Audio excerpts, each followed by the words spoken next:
Hey, y'all, what's going on? Listen, with a heat wave sweeping across the nation, we still here sweating it out, bringing you the fire. And listen, we got a great show today. We want to make sure that you guys are engaged, that you guys hear some of this great music that we got coming up. And listen, let me tell you how this is going to work. I said listen like 100 times, right? Let me tell you how this is going to work. You guys going to engage. We going to engage back. You're going to enjoy the show. And guess what? That experience starts now. And now, a word from our proud sponsors. Weekend Radio Shropshire of the UK International Radio. Proud sponsors Sean Tonk of the UK, England. Tri-City's finest king of the oldies, Ali Hackett, the Princess Lovely, and DJ Wells. The international radio station that makes you turn your radio up.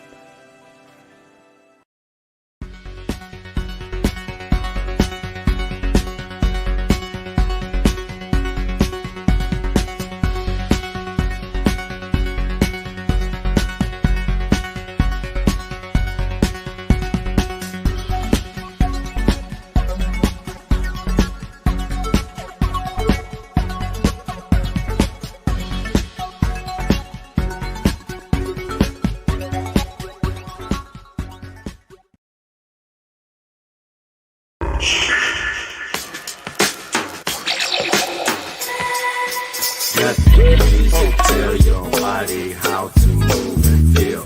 It can serve as meditation, so no need to pop a pill. Satisfies your heart's desires and allows your mind to heal through disturbing. Music, tell your body how to move and how to feel. It can serve as meditation, so no need to pop a pill. Satisfies your heart's desires and allows your mind to heal through disturbing. Oh yeah.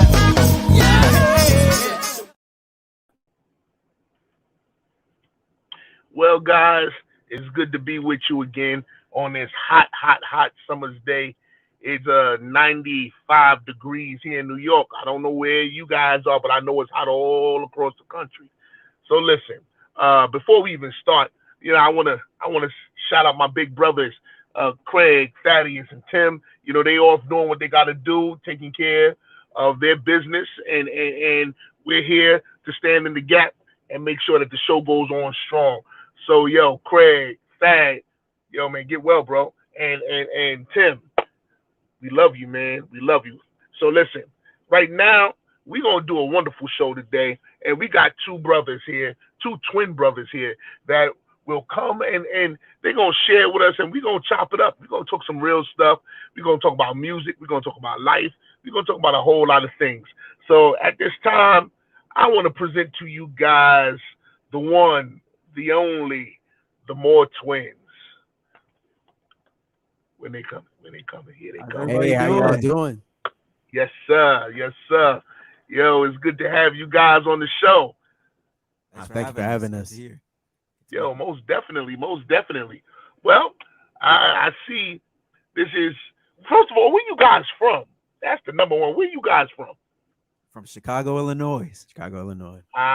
The Windy City. Yo, Chicago got some wonderful, talented musicians, man. So, tell me, how did you guys get involved in music? How did that all start? A funny story about that. We started actually when our parents, they put us in piano lessons when we were about 8 or 9.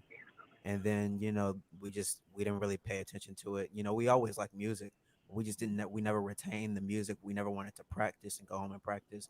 We always wanted to do other stuff until we moved down here in about when we were a week before we turned 13. And then we just started listening to the musicians at our church and said, I wonder what it would be if we actually could play like that or just play a song from them. And then from there, that just kind of took off. No doubt about it, man. That's, church is where it starts for a lot of us, man. So yeah. Where did y'all recognize that, like, I think I'm falling in love with this thing. Like, this music thing is real. So So like John said, when we moved from Chicago, we were always around music. Like my folks would always used to listen. My mom would always listen to like gospel music. My dad would always listen to like the funk, like Cameo, Switch, Heat Wave, Earth, Wind and Fire, all them other musicians. But when we got down here, we saw some musicians at the church, and there were some musicians there, and they would get up there and kill every single week. I was like, yo, we got to try this. So John he already wanted to do keys, and actually started on electric guitar initially, and then I was playing that for a little while, and then my dad ended up buying a bass to, I guess, jam with us, and he never picked it up. So I was like, let me give this a shot, and it's been it since then. Cool, cool. So, where did you guys inherit this musical talent from? What did your parents play? Your grandfather, your uncles? Like, where did it come from? We actually got it from our parents. We went into a musical family. My mom sing, well, they both sing, and my dad Okay. DJ as well. So I moved down here in 2008. From Chicago, it was kind of like we kind of just took it from there. So it's cool. Always having that in our roots. And we also, by the way, I don't know if we said this or not, but we live in Huntsville, Alabama now. Wait, you live where? Huntsville, Alabama is like maybe about 45 minutes from Birmingham, and about an hour and a half from Nashville. Okay, cool, cool. What? Yo, cool, cool. So you guys ever travel to Nashville to draw from its musical inspiration up there? Oh yeah, we were just up there yesterday. Yeah, man. Nashville is an amazing place, man. Oh yeah. Uh, so let me ask y'all. Besides your parents, who would be your musical influences? What? Give us some names. Let's hear who touched you. Oh, you want to start first? Yeah, I have a lot. For me, I would probably say Marcus Miller, Andrew Shea, a lot of bass Yeah, players yeah, for me. yeah. It's so Andrew many great. Boucher. Oh yeah, Andrew Goucher, Marcus Miller, Stanley Clark, Yeah, Louis yeah. Johnson. Uh, Heavy names. uh, yeah, it's a lot. Adam Blackstone. It's a lot of bass players for me, and then a lot of keyboardists as well, like Chick Corea or Stevie Wonder. It's a lot of musicians. Yeah, man. Definitely, man. What about same for you? Same exact influences? A lot of the same names, but I just have to shout out our producer too, because he happens to be one of our favorite musicians as well, Jay Logan. If you're in the chat, shout you out. Outside of man, outside of music, and especially in music, he's worked with a whole bunch of artists and different people. Help mold them into who they are now. And Stevie Wonder, he's my all-time favorite influence. He doesn't No, miss, as I say. yeah, So no Earth, Wind question. and Fire, Chick Corea, Art Tatum, Oscar Peterson. It's too many to name. Too many to name. Yo, you said all the right ones. Y'all both said all the right names. Art Tatum, Chick Corea, man. God rest his soul, man. Chick just passed. Was it early this year? Yep. Yeah, man. That kind of hit me hard, man. Yeah, and you guys saying a lot of wonderful names, man. So, uh, we before we move on anyway, we just want to welcome all the people in. Come on in, people. Come on in. Get in on this conversation. If y'all got any questions, y'all need to be asking them. Come on, let's make this something that we all engage in. This is a wonderful time. This is a wonderful time to be engaged in one another. So, with that being said, tell me some of the people that you guys may have played for on the road, or you know, even in the church or secular, wherever. Let me know some of these guys. Well, for me, I've been blessed to play for a number of my favorite like gospel artists within the past like maybe 2 or 3 years. The people like Kirk Whalum, Yolanda Adams, Donnie McClurkin, um, a lot. I've played with a lot of people so far, and I'm just glad I get a chance to get that opportunity Yes, sir. with Yes, some great sir. people out there. Yes, sir. And how about you, man? Hoping soon. Well, we're definitely just playing with each other. I love to play. My brother is my favorite person to play with. We don't. No doubt. I don't think it's even just the twin thing. Just he's my best friend, so we have a bond outside of music. So I have the best Definitely. experience playing with my brother. I play with a whole bunch of people as well, but no, nothing better than playing with the best friend here, the No, homie. no doubt, man. It's that chemistry, man. When you got that chemistry, like I come from a musical family as well. So when we all, when we're out playing everywhere and stuff, it's fun and all, but it ain't nothing like when the family gets together and where those changes are going immediately. Before it's like you finishing each other's sentences and phrases musically. So yeah, I get it, man. I definitely get it, man. Absolutely. Let me ask y'all.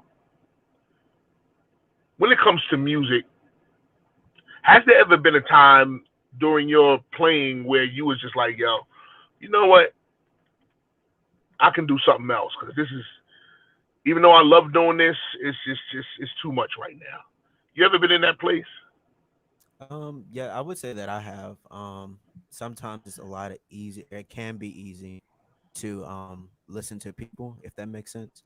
So Yeah. personally, for me, when I was playing and I was trying to, I guess, grow it, as you can say, but Uh huh. just listening to the no's and because we're young, or even we look even younger, I guess, but people would tell us, oh well, you're not supposed to be doing that. You're supposed to be doing this. What we expect you to do at 25 years old, or what you see that's popular right now. So it could be easy to internalize that and say, okay, well, you know what, maybe I should just do something else.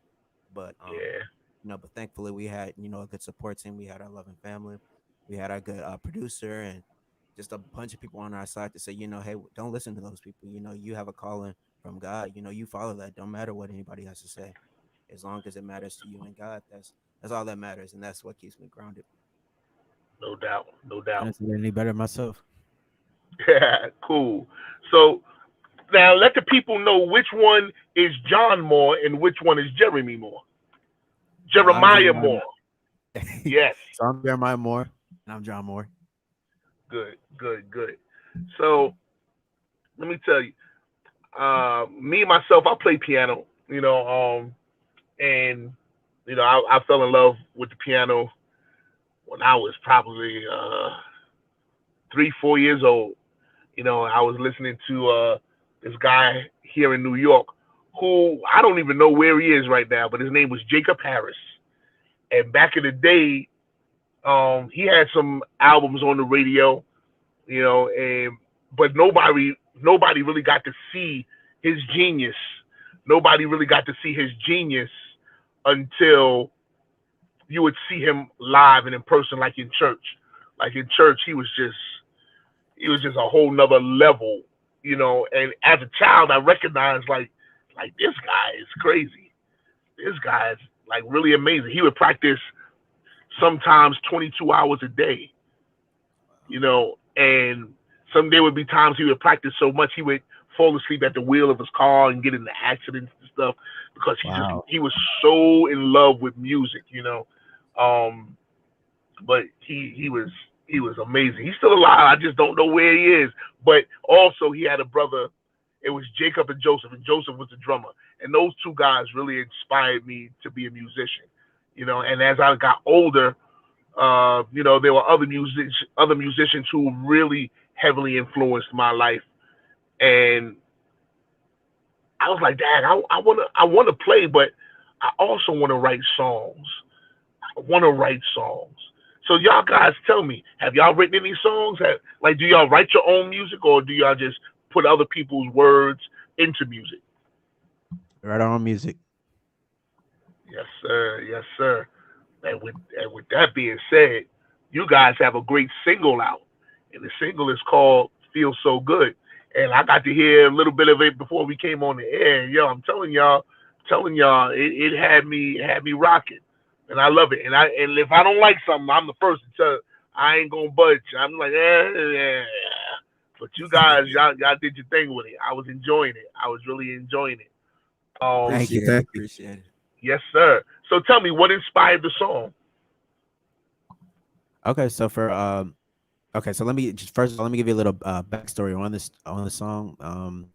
This was around 2015 ish, Okay. and we were still in college, and my brother had just gotten this keyboard called the Core Chronos, and he had just bought the keyboard, and I had to go out and go make some runs or something like that. And by the time I came home, before this dude had even hooked it up to the computer, he had already recorded the intro and the verse and the chorus of the song into the keyboard, and hooked it up to the computer or nothing. So I got there, I was like, yeah, dude, this is it. So yeah, so we built from that song, and that's kind of where it came from. But it came from just like the vibe of the song is like kind of like a like you gonna nod your head to that song. You're gonna be No dancing question. around, you're gonna be grooving to that song, and it just kind of came from like it song feels good. It feels good to us. So that's how it came out. Cool, man. Cool, man. Yo, so tell me, what would you, being that you guys are younger guys, how would you say that the music from the past has affected your music today? I think it's for me. I think it's like imperative because me personally, like there's still good music out there, but at least for the music in my generation, it doesn't really do it for me. It's especially because of the music that I grew up listening to. I grew up listening to music that you could really dance to. It wasn't just nothing that just kind of catches your mind for a second, even though it may be catchy, but it doesn't. Yeah, There's no real power behind it for me. So And to kind of piggyback off of that, I just feel like instrumentation is kind of dwindled. It's not as prominent in today's music anymore, at least not in the popular genres that's doing it and being pushed out to the masses. It's not as many. Piano rolls, keyboards. Back in the day, there used to be a day where you can hear, all the musicians. There'll be like actual strings out on the tracks. There'll be organs. There'll be pianos, Rhodes. All that stuff. But now it just seems more like they're kind of moving away from that, and yeah, that's kind of why I personally I wanted to make sure that Feels Good was kind of like a you can hear those instruments, so it can kind of remind you of keeping the music alive. It doesn't have to go away. most definitely, man. See, if people really understood, man, back in the days, they had a working understanding of music, man. Like whenever I listen to Al Green or when I listen to Donny Hathaway or uh, and Donny not just singing but his playing, man. Oh, so it was so full of soul, man. Like y'all guys was talking about Stevie. Yo, their love for their music, it really translated from their fingers back on wax. Back in those days, it transferred, and when you would listen, man, you could literally hear their passion. You could hear their pain. You could hear and feel what they were feeling. And I think the industry has gotten a hold of our music today, man, and it's taking the soul out of our music. It's taking that translation. It's like it doesn't translate anymore. You hear it, you feel the bass, but you don't feel it like you used to. You know what I'm saying? And a lot of these absolutely. songs were way before my time. You know what I'm saying? But I listened to how they totally immersed themselves, their heart, their feelings. If they was in love, you could tell. You could tell they was in love by their music. You know what I'm saying? If they were heartbroken, you could tell. You felt it. You know. And I'm like, man, how do we begin to reach this generation and bring them back into that frame of mind when it comes to music? How do we reach them?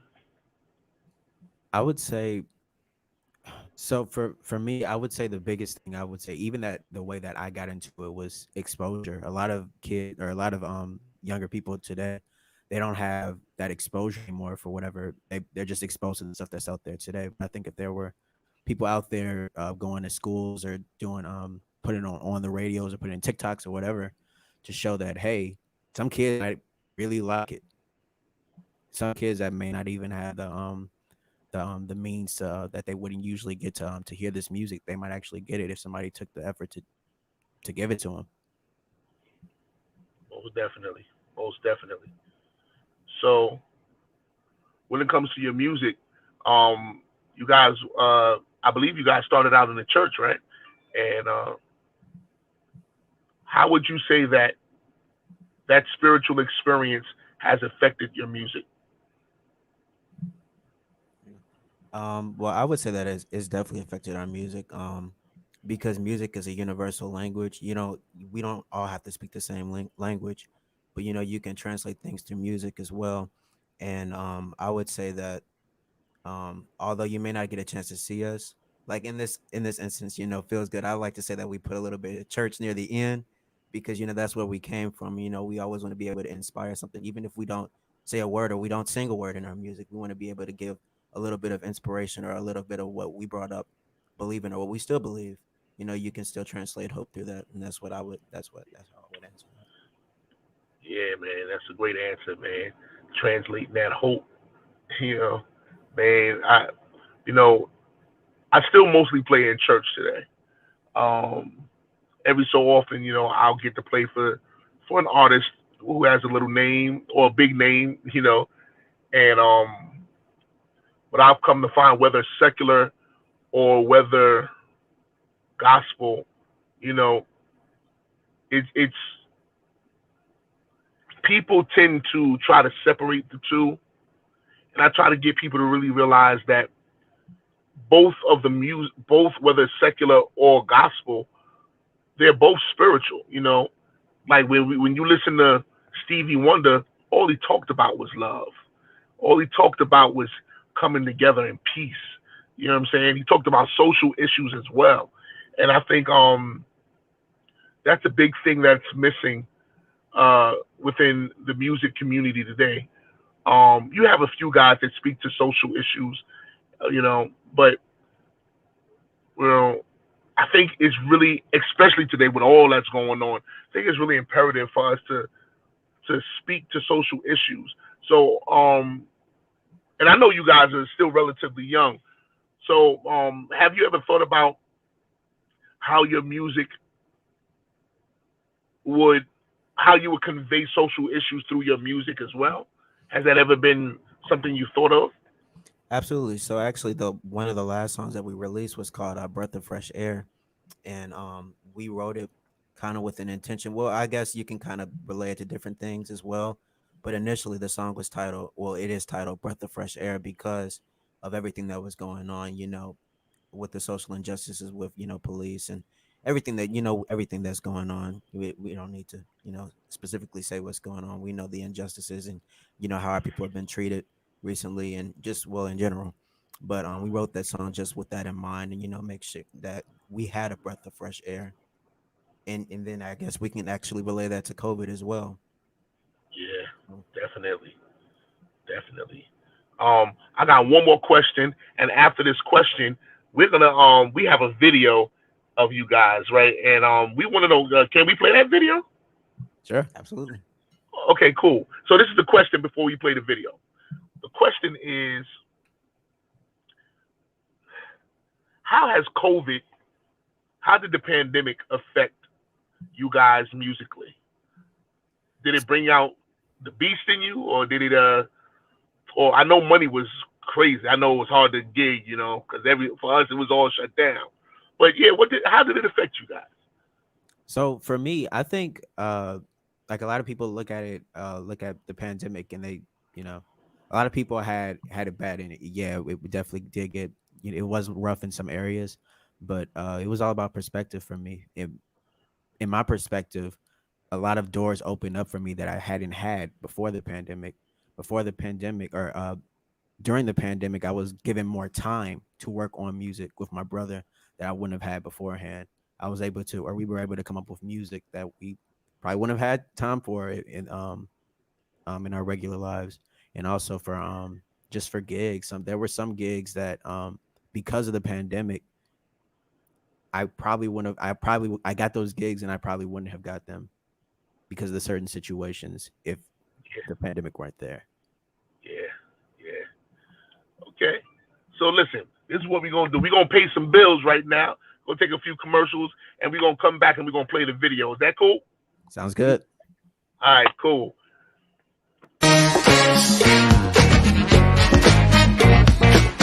I feel like busting loose, busting loose. I said, Shala, come on, y'all say. I said, Shala, get it, y'all say. I said, Shala, come on, y'all say.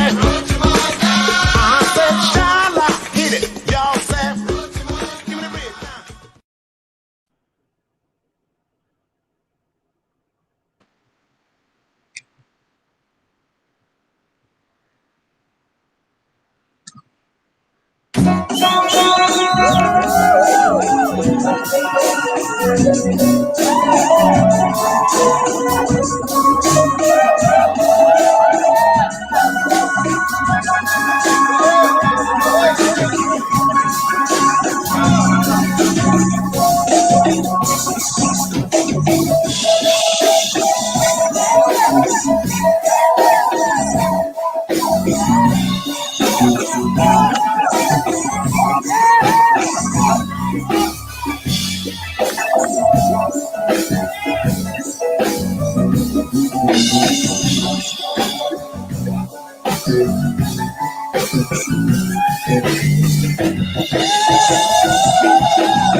Man, it sound like y'all was jamming up in there, boy. Yo, so tell me, what was that event? That event was actually in Nashville. We had it in Nashville. It was actually not too long ago, and I guess I was just feeling it that day. Yeah, man, he's going in. What? I was like, listen here. All right. So tell me, what would you say is the difference between the music that you hear that you grew up in with Chicago? What's the difference between the feels between Chicago and where you are now in Alabama? I would say, I would kind of say like how you said earlier, like passion. Like you could feel like in Chicago music, you can feel Chicago music, and there's some. And don't get me wrong, there's some musicians here that have it, but it's just nothing like home. No doubt, no doubt, no question, man. So out of all the cities, okay, out of all the cities you guys may have played, tell me what would be your favorite city besides Chicago, of course. Mhm. If I had to put a favorite, I would have to say to play in Nashville. Nashville, I love that city to death. I love that city. So Nashville would definitely be a strong second for me.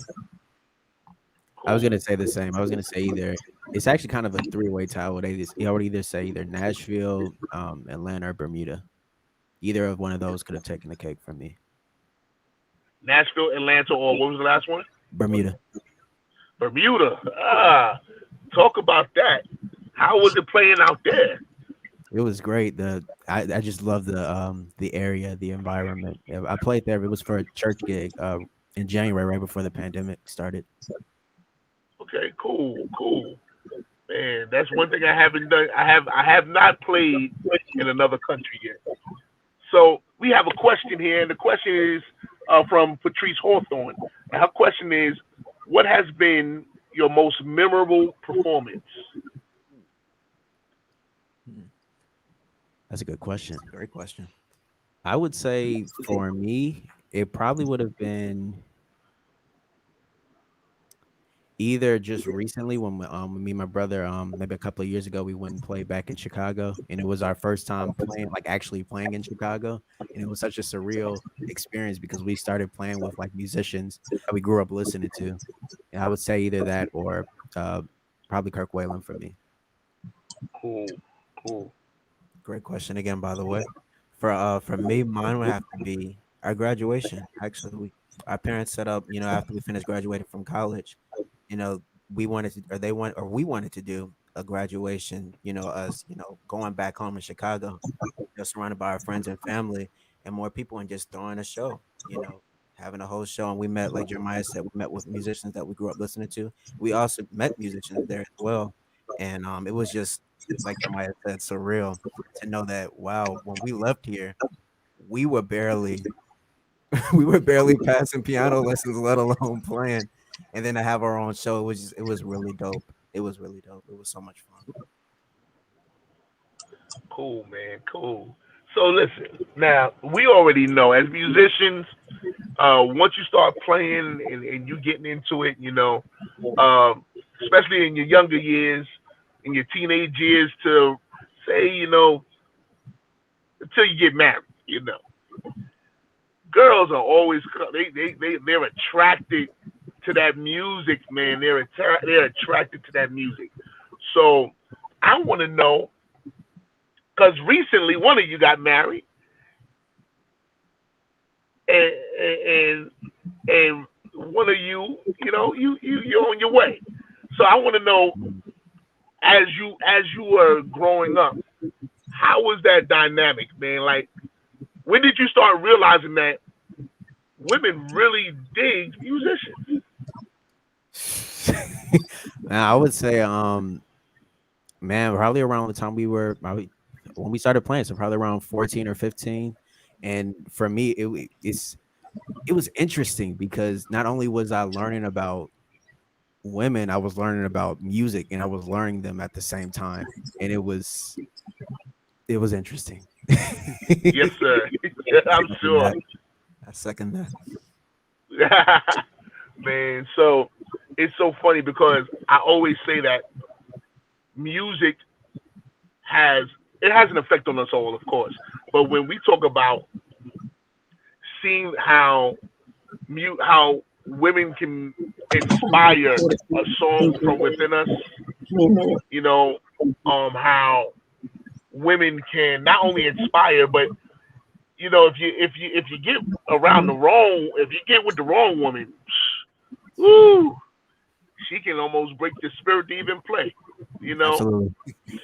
So it's like, man, growing up, listening and watching the effect that it had on women was one thing, but seeing how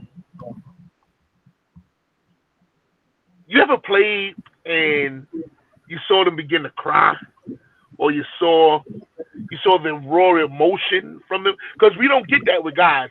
Usually, guys ain't gonna cry over no song, not in front of people. You know what I'm saying? But when you see the raw emotion, when you see that, how does that affect you when you play?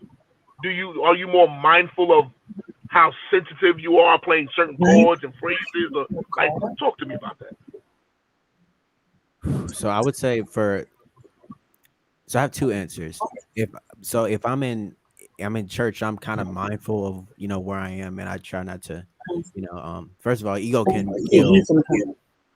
kill any situation. So just being mindful of where you are is number one. But as far as like playing like a R&B or like a secular gig, yeah, it can be kind of interesting because on one end you want to you want to keep it going, but it's just being mindful of where you are, but because it can almost be like a drug or like an addiction that you want everybody to feel good. You want everybody to feel good.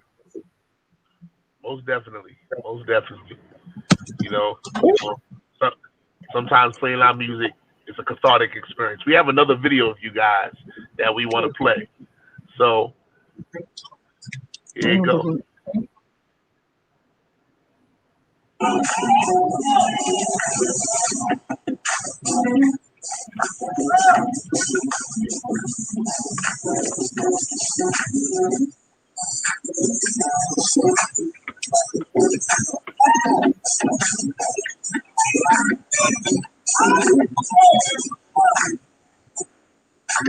Yeah.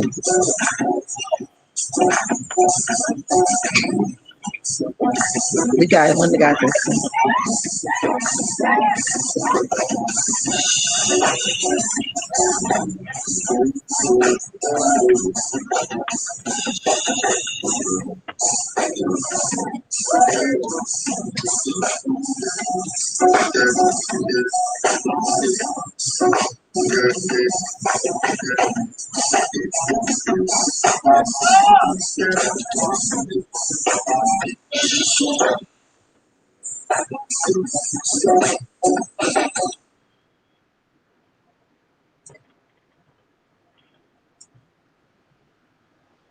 Okay, that was also in Nashville. I see. Also in Um, Nashville. yeah, yeah.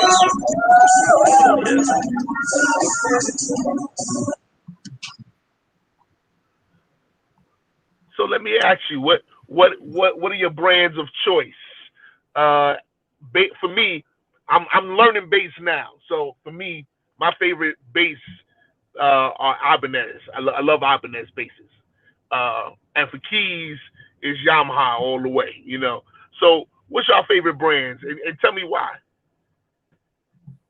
Yamaha, dude, all the way, all the way. So like Jeremiah I, said earlier, I did buy a Korg. I was looking for more or just different sounds, and you just can't go wrong with Yamaha. You yeah, just can't go man. wrong.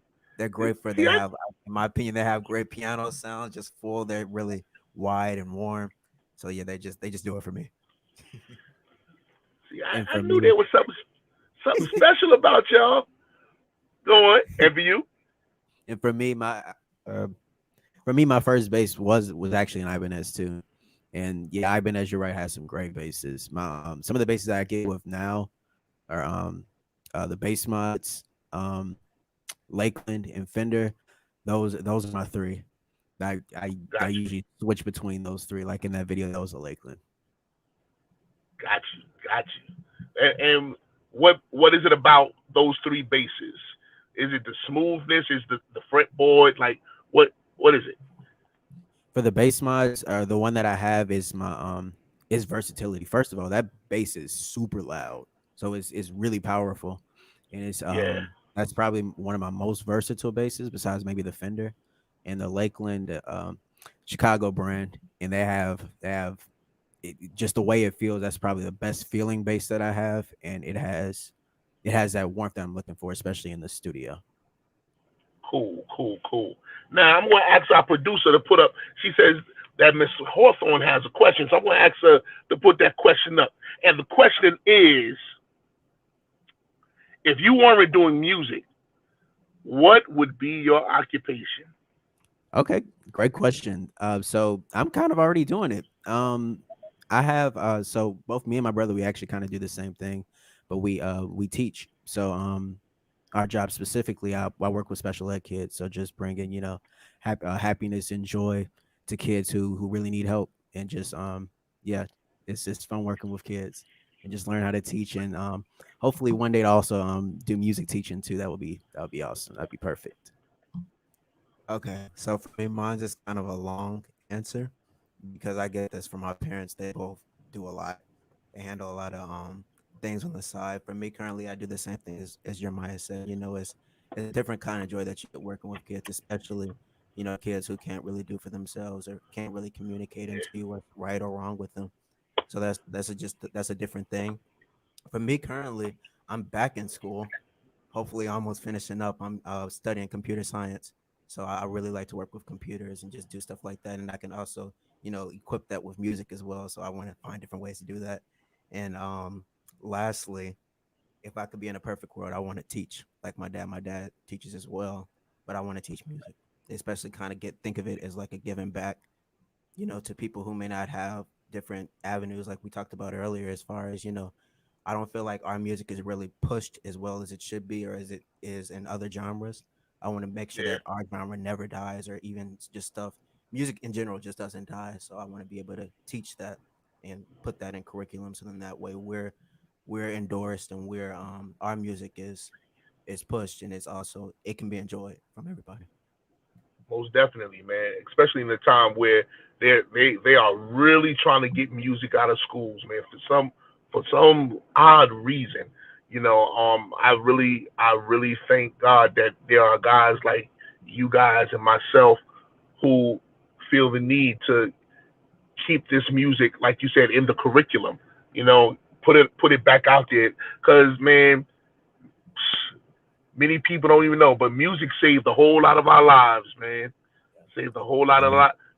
We was in a certain place and we heard a certain song that just kind of brought us out of that mindset, out of that depression or that anxiety or whatever. It's Listen, we got your song, and if you guys don't mind, can we play your song? Is that cool? Absolutely. Absolutely. Go ahead. I want everybody to hear the joy that I got to hear from these brothers playing and this wonderful feel good song. So yo, listen, we about to play the song. We're gonna ask our producer to help us out with that, and when we come back, we're gonna answer this question. And the question is, when will you guys visit Chicago to play? Got it. Sounds good. Cool.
Yo, y'all were grooving. Y'all were grooving so hard on that joint. So why don't y'all shout out the band for me, man? Shout out the band. All right, cool.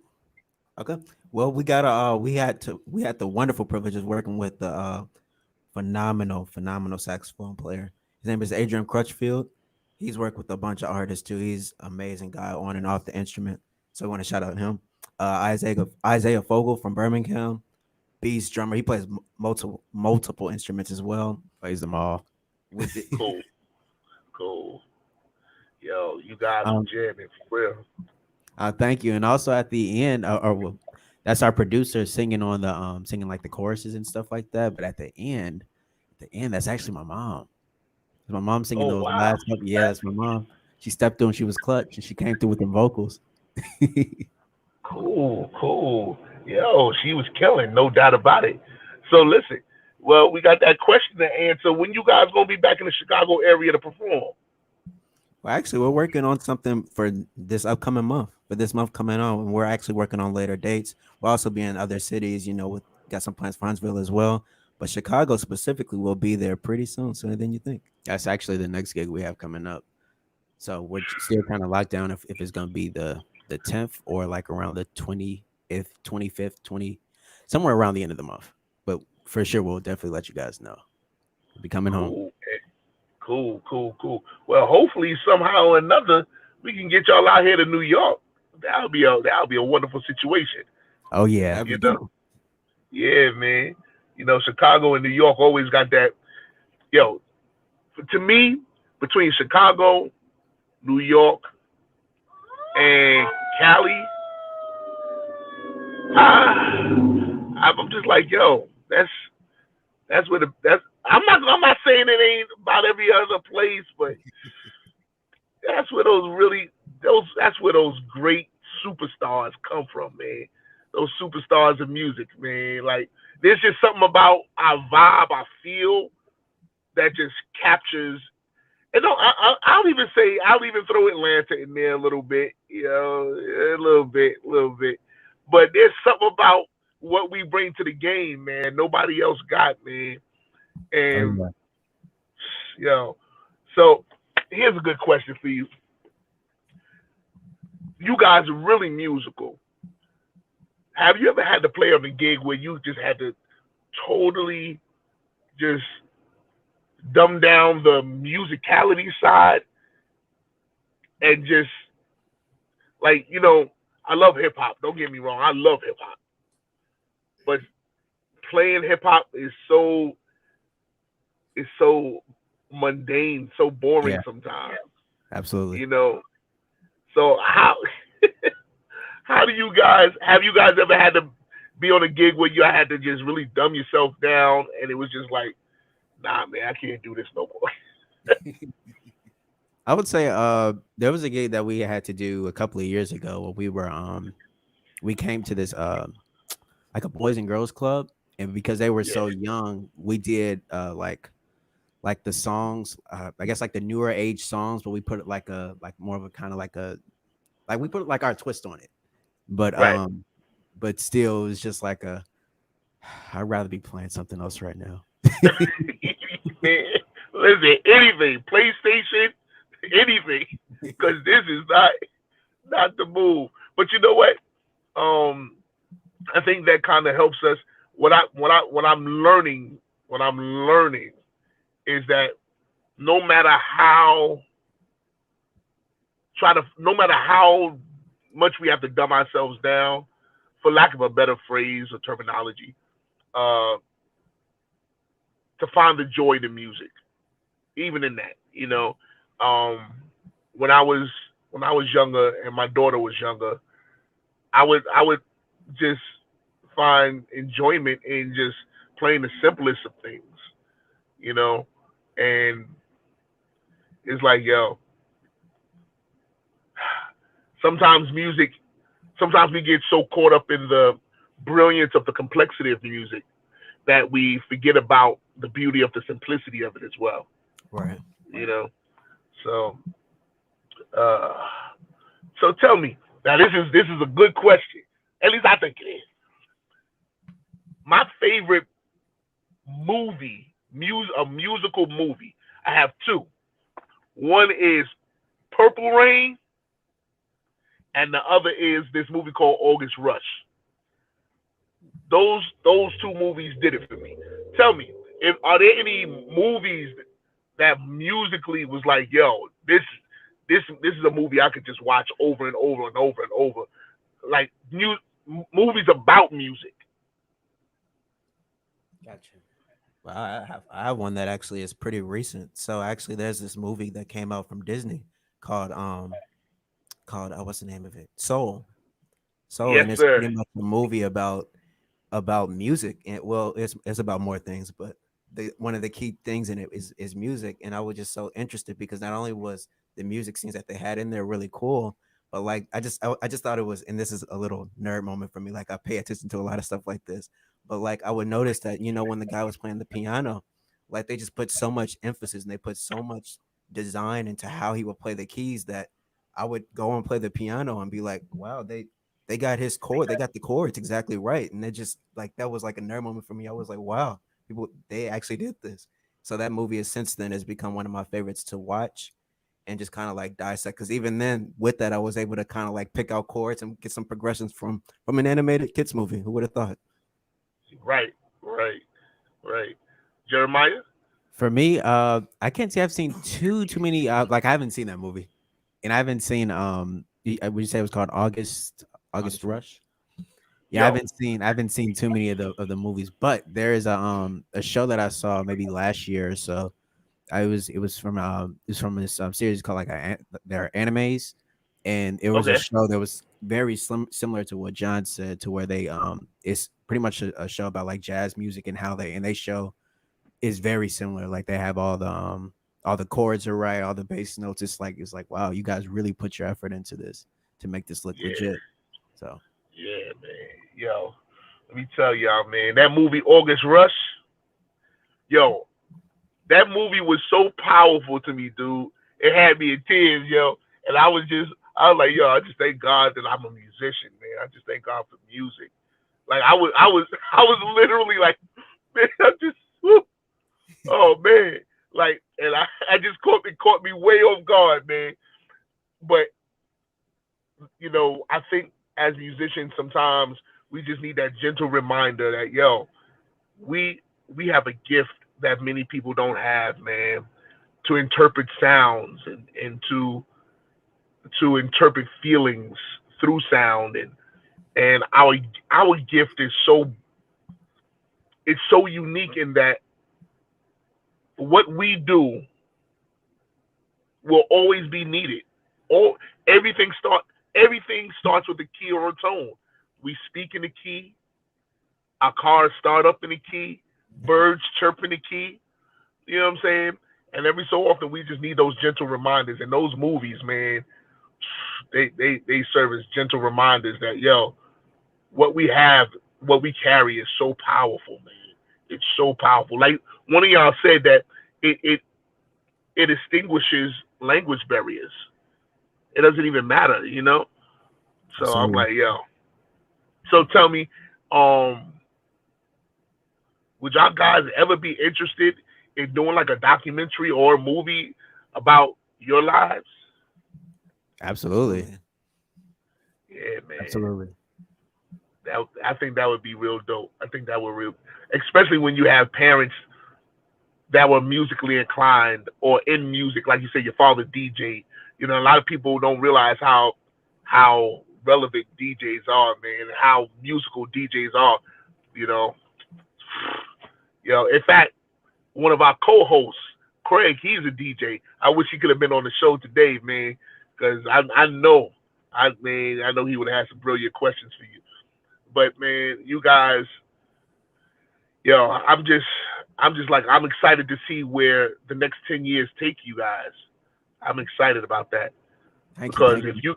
if y'all guys are killing like this at 25, imagine 35. It's gonna be something big. I see big things on the horizon for you guys. Thank you. Thank you. It means a lot. One more movie. You guys ever heard of Mo Better Blues? No, I haven't heard that one. Denzel Washington and Spike Lee. Y'all gotta watch that movie. The music in that movie is ridiculous, yo. Ridiculous. Let me see. I think No Better Blues. yo, that movie is so dope, yo. So dope.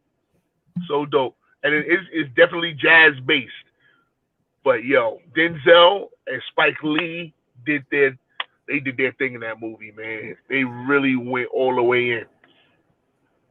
And then there was Check this that girl. one. You got to. There was what was the name of the girl who played I can't remember her name anymore, but she sang this song called Harlem Blues. Oh, yo, when I was a kid, every time I heard that song come on, dude, I think it was Krista Williams or something like that, but killed it. You got a lot of people talking about congratulations, more twins, blessings upon blessings upon blessings upon you. Continue doing what you're doing. Yeah, man. Thank you so much. Thank you. They talking, they engaging. And Keith Gilchrist, well, she took it down, so I can't read it. But Keith Gilchrist also has something to say about you guys. Patrice Hawthorne says, Phases McKenzie too. I just purchased it. Thank you so much for the support. Yeah. Real quick, shout out Phases and Keith. Thank you for all that you do for us. Thank you so much. All the support. They're also a big part of our support team. They help us get our music out there, and they're great people. Yeah, man. That's how you do it, man. You shout out that support team. Absolutely. Man, listen. If there was any one place in the world, in fact, if there was any one person in the world that you would love to just play your music for, who would it be? In the world? I have one that's not in the world. I would say God. I want there to be when we get to heaven one day. I hope that he saves a bass amp up there just for me. I got you. I got you. As far as down here, though, Stevie Wonder. That's a good one. Stevie Wonder. Yes, sir. Stevie the man. Stevie Wonder is mine as well as Quincy Jones. Oh, absolutely. Man. Have you guys ever heard of a guy named Barry Harris? Whew. I just got put on to who he was probably 2 months ago. And I was telling all my people, like, yo, how dare y'all not have told me about Barry Harris when y'all get a chance? Go to YouTube, look up Barry Harris. Yo, musically, he will change your life. Yeah, this guy, pianist? huh? Yeah, pianist. He's a pianist. He's a pianist, but he also he works with every horns, bass. He just be with everybody, like giving them different things. He has this diminished. It's called the 6 diminished scale that he does. Sounds interesting. bro, when I tell you, and he makes it so easy, to learn, you know. And I thought he had passed on, but I come to realize that I was told a few weeks ago that he's still alive and he's still doing like live lessons, but he's doing it virtually because he's older now. I guess he's in his 80s. But dude, changed my life. Changed my whole life. And I was just like, yo, I just gotta tell the world about Jesus and Barry Harris. We got a lot of stuff to check out after this. Yo, definitely, man. Definitely. Listen, we're gonna take a commercial break real quick. We're gonna pay some bills and we'll be right back.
So, guys, we coming to the wind down now, but we still have some questions. And the questions I have for you is, John, Jeremiah, what would you tell an aspiring musician?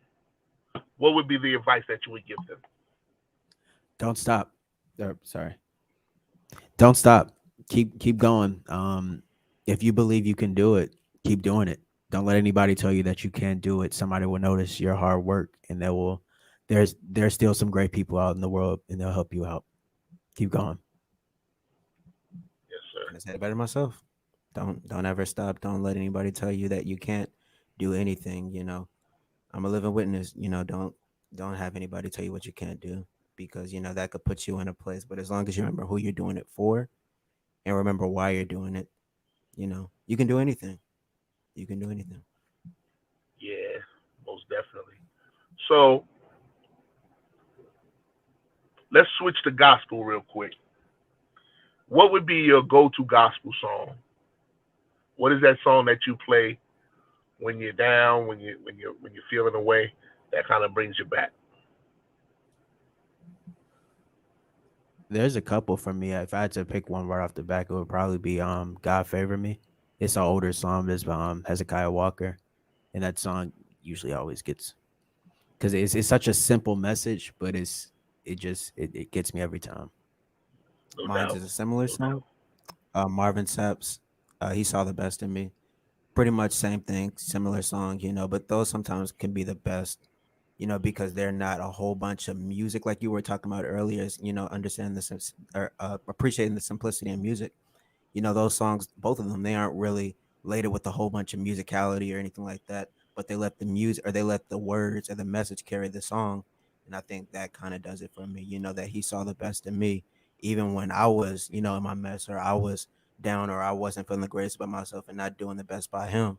He still thought enough, to die for me. I think that's incredible. So Yes, sir. I agree 100%.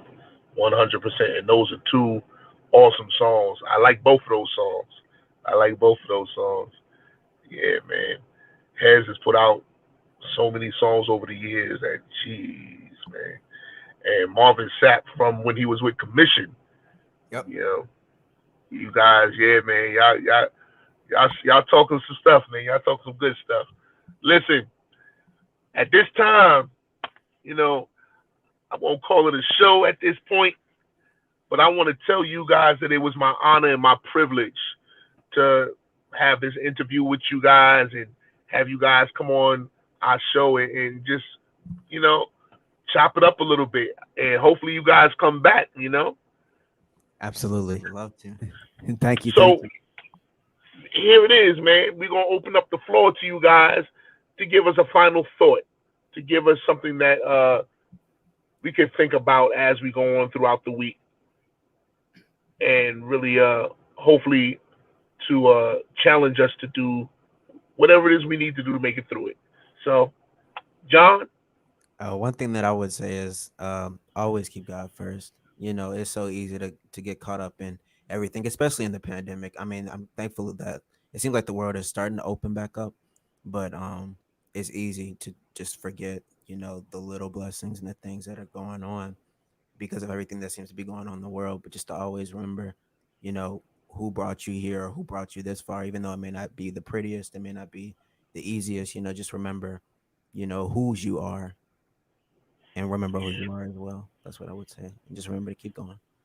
And for me, Definitely. mine's just pretty short, but just we with everything that just happened within the last year, we're still here. So just be grateful, and just we're still here. We all made it through. So just keep being positive. There's enough negativity in the world. Try to keep a positive mindset. Also, we want to thank you all for having us. All of our support team, my family, my friends, you guys. Thank you for having us. Guys, Mackenzie, Jay Logan, Tashika Short, my folks. Thank you all so much for having us. We got one more question for you. And Patrice Hawthorne's question was, what is your favorite quote? For me, mine would have to be, don't count the days, make the days count. It's kind of like a little flip on Carpe Diem, which is seize the day. So just kind of Yes, make sir. every day, live intentionally, I guess you would say. So just make every Yes. day count. Make sure that you know you don't live with any regrets. I guess that's my Cool. that's mine too. All right. Sounds good. Sounds good. So, yo, man, you guys tell them where they can find your music at. You can find us on Apple Music, Spotify, iTunes, YouTube. You can find us at anything at the Moore Twins. You can also find us on Facebook at the Friends Who Like the Moore Twins. The Moore Twins. There's a bunch of different, different variations, but you can find us at the Moore Twins. And one more thing, just to shout out. We are on a label. We're signed to Lounge Renown Records. They're an awesome label out of Oakland, California. Wonderful people out there. Again, huge shout out to Jay Logan, Big Bro. If you listen, shout outs to you. Hope to see you soon. Great person. Like I said before, we love you. Like I said, big brother to us. Thank you for everything you do. To strive to keep us, grounded as well, as our family. And we got new music coming out. So just be on the lookout. We can't give a date just yet, but just Very soon. Very, very, very Yeah, soon. just spoiler alert, pretty soon. Heard it here first. Yes, sir. Yes, sir. Yo, Chicago's own, Chicago's pride and joy, the Moore Twins. Yo, I really thank you guys for joining us, man. And it's really been a wonderful experience talking to you guys and just picking you guys' brains a little bit, And I will find my way to purchase some of your music and just enjoy it myself, glean from it, Appreciate it. take some things, add it to my own. Yo, thank you guys for joining us, man. We really appreciate it. Thank you so much. Hope to be back again soon. Most deaf. So with that being said, we hope that everybody out there had a wonderful experience with us. And hey, join us again on our next show, not next week, but the week after, where we're going to have some wonderful, wonderful times during this heat wave. And hey, we love y'all. Godspeed, peace and love. There you go. Oh, well, I just got told. Nope, next week. Oh, well, shocker. Look at that. So join us next week as we will be here and we're going to have a wonderful experience. Hope to see, well, I might see you, I might not. I'll be in another country. But love you guys.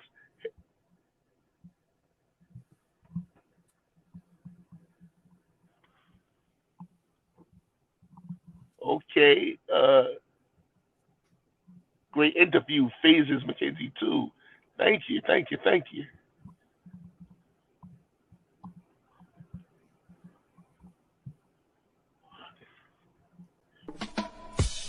If you want to create a drop, release your new song with a pop, do you need an exciting intro for your video, promote your business, products, or shows?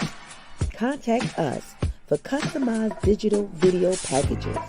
For more details, email us at tkbsds.org@gmail.com.